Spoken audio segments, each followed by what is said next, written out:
প্রশ্ন দেখো কি বলছে যে Mary had John the car, Mary had John the car. এবার খেয়াল করো এখানে আমাদের যে কজটিভ ভার্বটা দেওয়া আছে কি হ্যাড দেওয়া আছে, কি দেওয়া আছে হ্যাড দেওয়া আছে। হ্যাডের ক্ষেত্রে নিয়মটা কি, হ্যাডের ক্ষেত্রে নিয়মটা কি, হ্যাড হ্যাড প্লাস কি যদি থাকে ব্যক্তি যদি থাকে, কি থাকে ব্যক্তি যদি থাকে, তারপরে এরপরে লিখতে হলো বেয়ার ইনফিনিটিভ। কি লিখতে হয় বেয়ার ইনফিনিটিভ, কি লিখতে হয় বেয়ার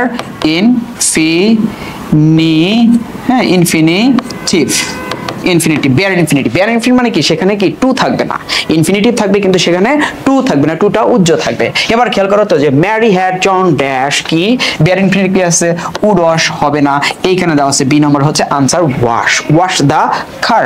ওয়াশ টু দেওয়া যাবে না, টু বি ওয়াশ টু দেওয়া যাবে না। এই কোশ্চেনটা দেখো অনেকগুলো জায়গায় এসেছিল, অনেকগুলো জায়গায় এসেছিল, ঠিক আছে। প্রত্যেকটা প্রশ্ন আমি তোমাদের বলেছি প্রত্যেকটা প্রশ্ন খুব ইম্পর্টেন্ট। যদি তুমি শুরু থেকে শেষ পর্যন্ত দেখো তাহলে তুমি পজিটিভ রিলেটেড যত প্রবলেম আছে তুমি খুব সহজে সলভ করতে পারবে। নেক্সট